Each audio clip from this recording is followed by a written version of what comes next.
For this one, I wanted to try something I haven't tried before.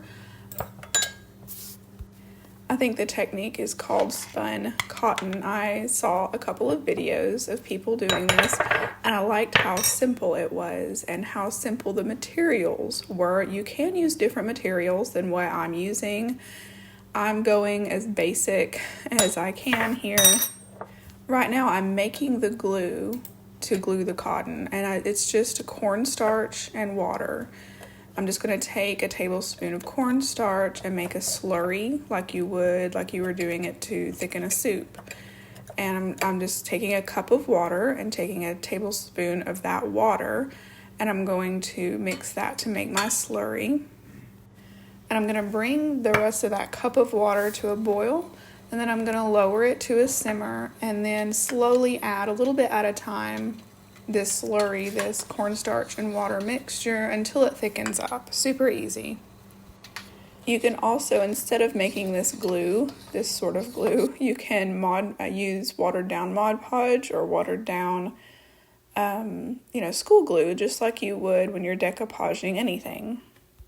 I will leave a couple of links to some videos of people who are actually very good at this spun cotton thing. And this is totally new to me, something I just recently found. Some types of crafting, it requires you to buy special tools or, special supplies. But I liked how I already had these things on hand in my house, and you probably do too. Once it thickened up, I took it off the heat, and you can see the thickness as I poured it into the jar there. I'm going to take some aluminum foil and just form a ball, just close to this size and shape of the pumpkin that I want to make. I have these cotton balls, 100% cotton. You can use other types of 100% cotton like batting, and then I think there's another kind, but I'm not sure what it is. But you're basically making a form, and so I've got my aluminum foil form for the most of the pumpkin, and then I stuck a wire for the form for the stem. I stuck that down into the foil. And now you're just going to pull apart the cotton and use your homemade glue here to attach it to the form. Now the ladies that I've seen that are good at this, they can make all sorts of little animals and items, but I thought for my first go around here that a pumpkin would be a good first project for this type of crafting. Once I got the whole thing covered with the cotton, it was a little bit lumpy, but that was okay. You can kind of shape it, and I think the more I do this, the better I'll get and the less lumpy it'll be. But you can kind of shape the cotton while it's wet, smoothing it with your fingers. I'm just going to make the ridges on a pumpkin, the sort of the humps that go around and, leaving valleys in between, And so I just made some little sort of chunky snakes out of the cotton ball, and I'm just going to attach it all the way around here.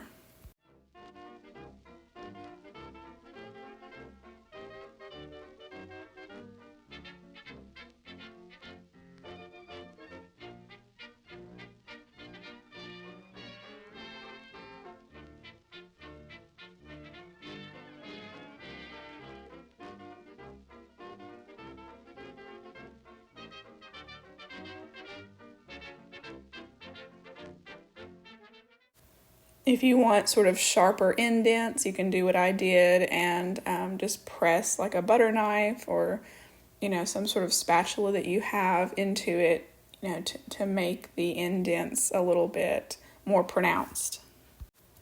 This is pretty forgiving. If you mess up, you can just add more cotton. You could even take some away. There was only one part where I had to cut some away at one point on one of the pumpkins, and it wasn't too bad. I just cut it away, and then I reformed more cotton over it. Wrapping the stem in the cotton was a little bit tricky, but I got better with each pumpkin. So you're seeing my very first attempt here, and so I had no idea what I was doing.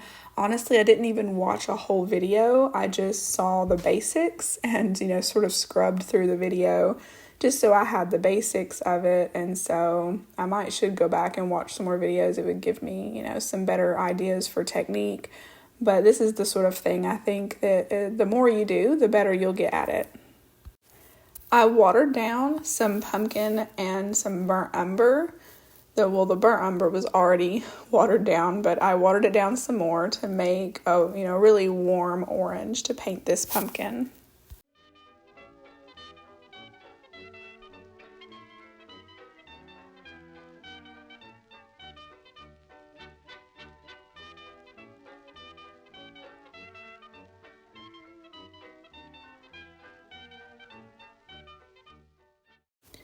I did take some more of that burnt umber, that watered down burnt umber, watered it down some more, and then painted the stem, and then also gave some shadows in the pumpkin.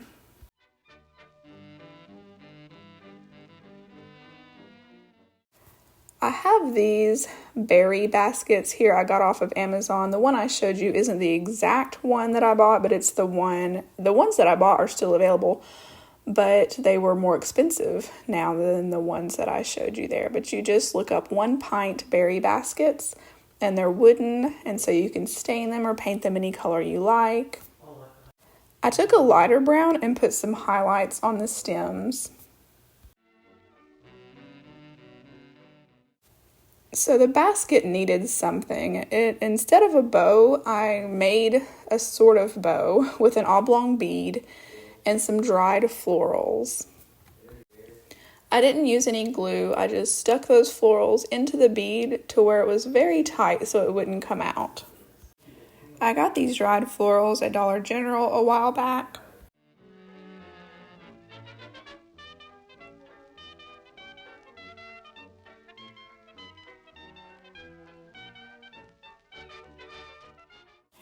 I ended up making 2 smaller pumpkins and 1 larger pumpkin using the same technique that I made the first one. Now the little sort of bow that I made on the front there, it resembled a cat nose and whiskers to me. And so I don't know if you saw that, but it was kind of bugging me. And so I took these little dried flowers and I just covered that bead up completely. You might like the way that looked, but it was kind of bothering me, so I went ahead and covered that up with these flowers, and that helped it not look so much like a nose and whiskers. Overall, I really liked working with the cotton and making these. It was sort of a soothing project, you know, just working with your hands, and the fact that it was, you know, basically starch water as the glue, it it wasn't sticky. I mean, the cotton, if your fingers were wet with the glue and the cotton's dry, the cotton did stick to your fingers, but it wasn't sticky like a glue would be. And it was nice knowing that I was using all natural products. And the glue, once it dried overnight especially, it did harden up nicely. And they have a nice sort of fabric feel to them. So it's very interesting, a very interesting technique, and I'm looking forward to trying this technique on some other things and maybe making some other sort of figurines with it.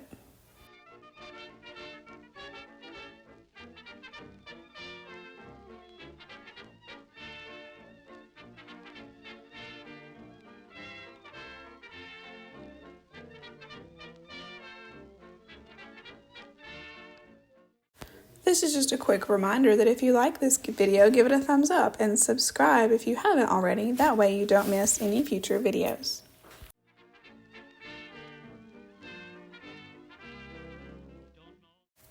For this one, I have this tube out of, I believe it was aluminum foil. A paper towel tube is a little more collapsible, not as strong, but the tubes that you get out of, say, plastic wrap or aluminum foil, they're a lot thicker and sturdier. I cut them down to the same size. They're going to be the legs of our little scarecrow. And I have a roll of toilet paper. It is the very cheap toilet paper that you can get from Walmart for less than $1. And that's a good thing because I didn't need a whole lot of the toilet paper, so I removed a lot of it off of there. And I am just going to shape it a little bit to make his little shoulders.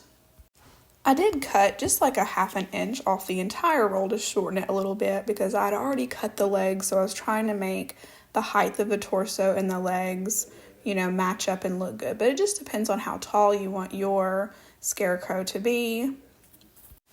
You could make him very tall with long legs and, use a taller, leave the toilet paper as tall as it came.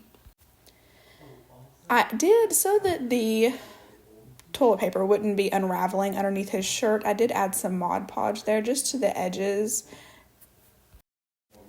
I have one of these, I don't even know what they're called. They put packs of these balls out. Is it wiffle ball? Perhaps. If anybody knows, you can put it down in the comments. But they have a pack, I believe it comes in a pack of 6 for $1.25 or $1.50 now at my Dollar Tree. And I'm just going to cover it in 2 socks from the Dollar Tree. I got those socks and then I stained them with some tea for another project. I was making some snowmen, and so this is the same type of head that I used to make some snowmen last year. I had some ivory cotton fabric and I stained it using some coffee. I'm going to use that fabric for his pants and his the handkerchief to go around his neck. I guess if it's going around his neck, it would be called a neckerchief. I also have some of this fabric that I got this year at Dollar Tree. It's just some plaid fabric. And I'm going to use some watered down antique wax to darken it up. It was just a little too bright.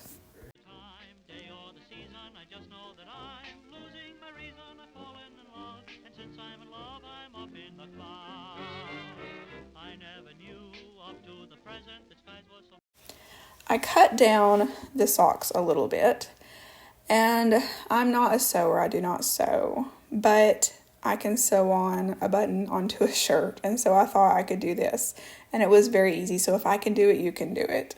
But there are, you notice there were holes in those balls, and so I wanted to sink in his eyes just a little bit, so it looked more like a plush head instead of a hard ball, and so the eye wouldn't look like it was just going to fall off his face.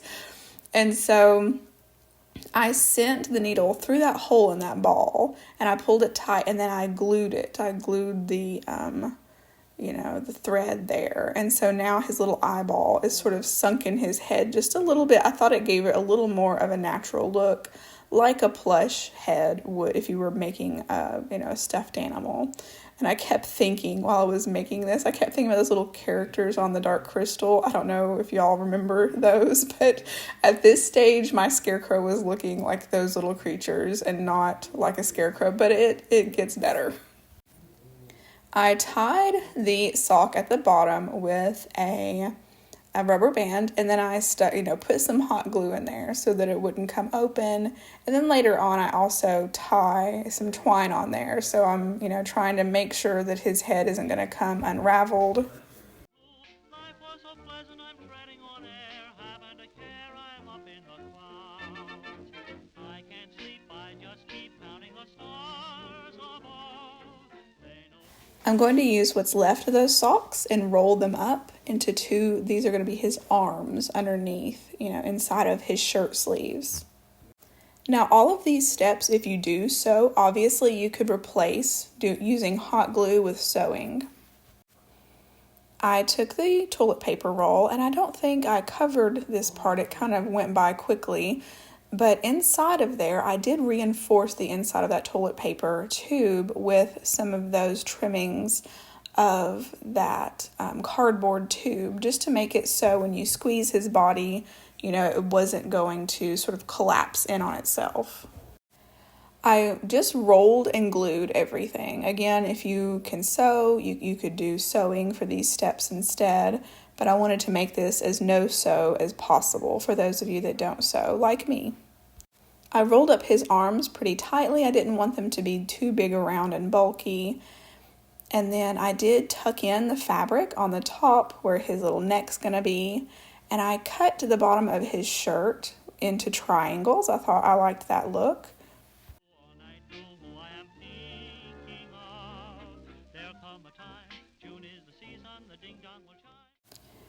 And then I just simply glued the tops of his arms into his head hole there on the top.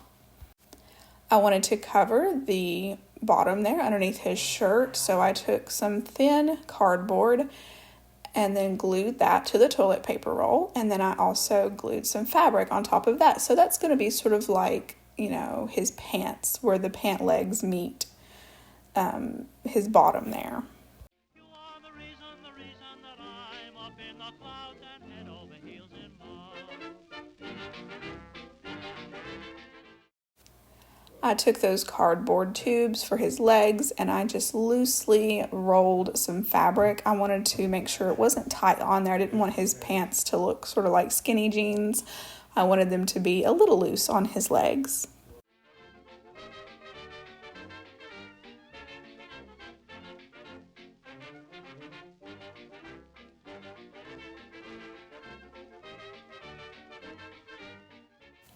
I tucked in and glued that fabric at the top, and then at the bottom I did a sort of rough snipping. I wanted to leave some excess hanging over at the bottom because I'm not going to give him shoes. It's just going to be he's going to end at the bottoms of his pants.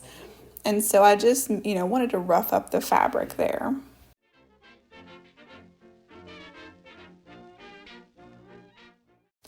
For his nose, at first I was going to make it very big, and later on I trimmed that up a little bit and make it a little bit smaller, but I used that same watered down antique wax to darken up his nose a little bit.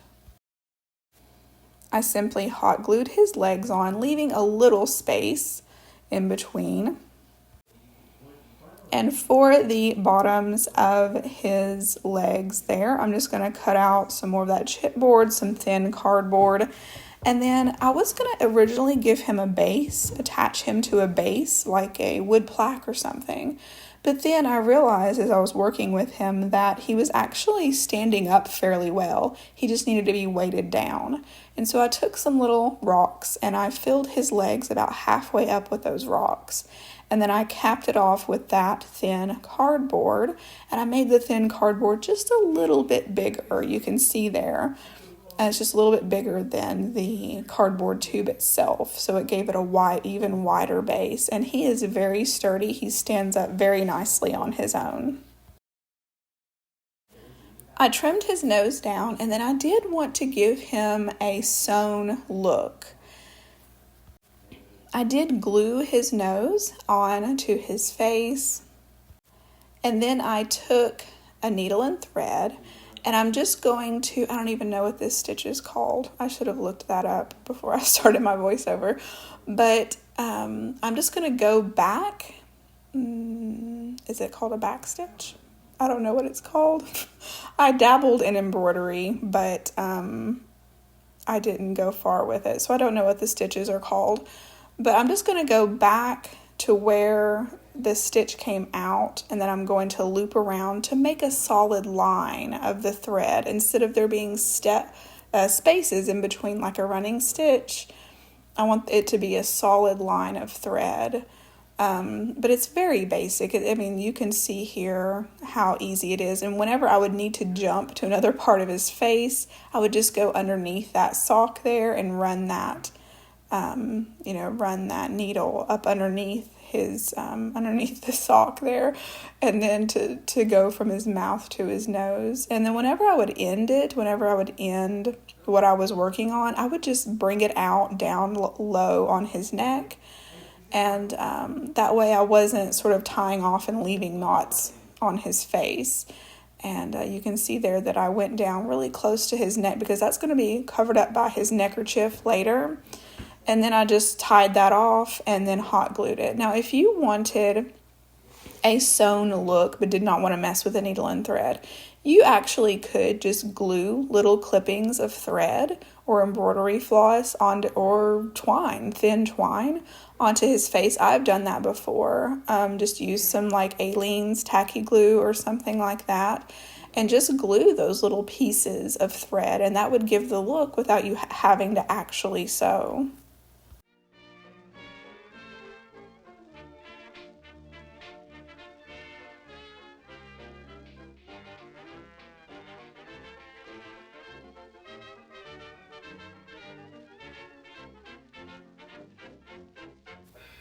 I liked how that coffee darkened up his pants, but I wanted his neckerchief to be a little darker.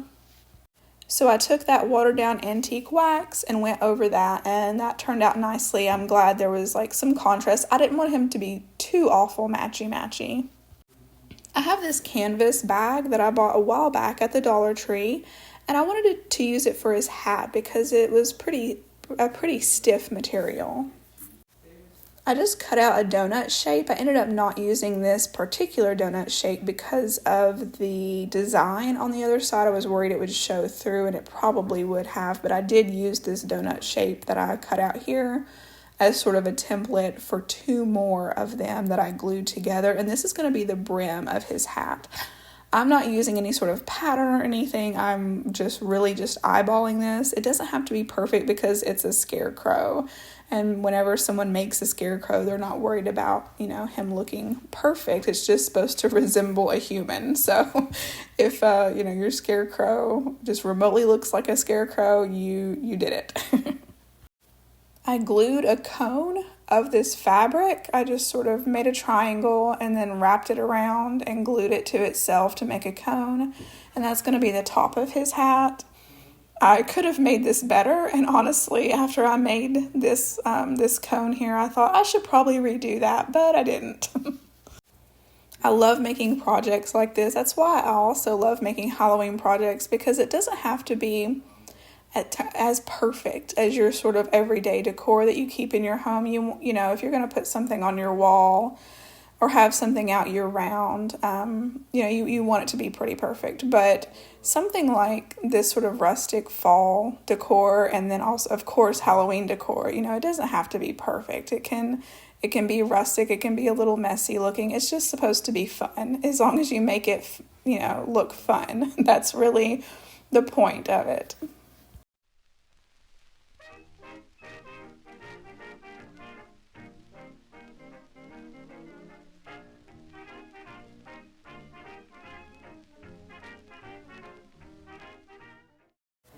I slipped the brim down over the cone, and then I just glued that, and then I'll be cutting away the excess underneath there.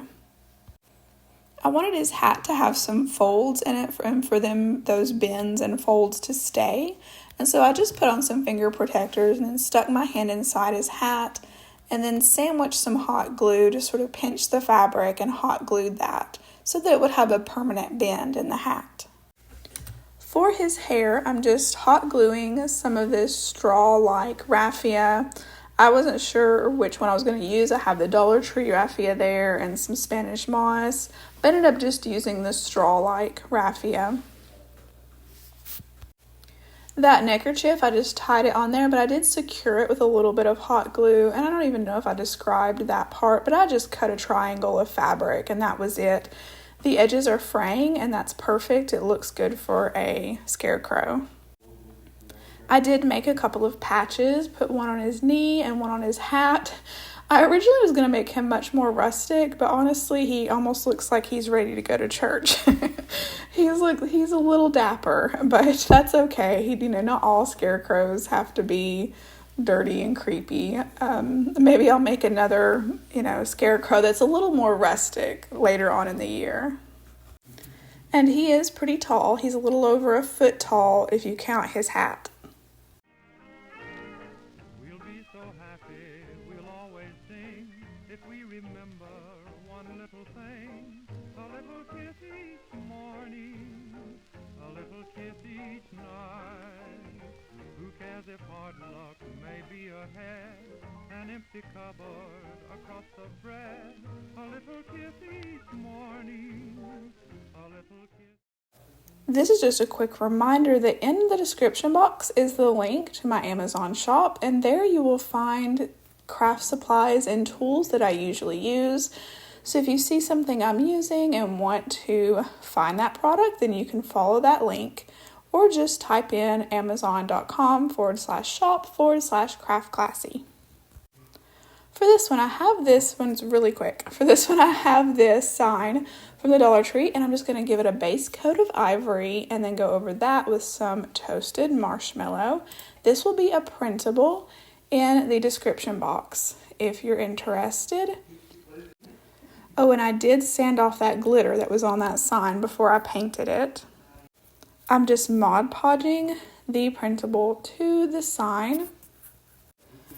Now the printable is sized to A4 because that is the size of this rice paper. This printable rice paper is in my Amazon shop. So if you're printing out on regular copy paper, you might have to resize it in your print settings. I took some of these bead stickers from the Dollar Tree and I framed out that printable, and then I gave those the same paint job that I gave the sign. And then I'm going to heavily distress all around the edges there to frame out the printable. And that's it for this one, super easy. Dreams may disappoint us, as they often do. Bring your tears to me, dear, and I'll bring mine to you. Though hair so golden may turn to gray, I'll call you sweetheart the same old way. A little kiss each morning, a little kiss each night.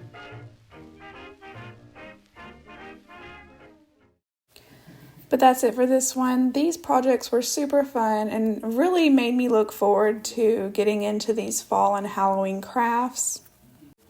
If you ever have any questions, just leave those down in the comments below and I will get back to you. Thank you so much for watching. I hope you have a wonderful day. See you in the next one.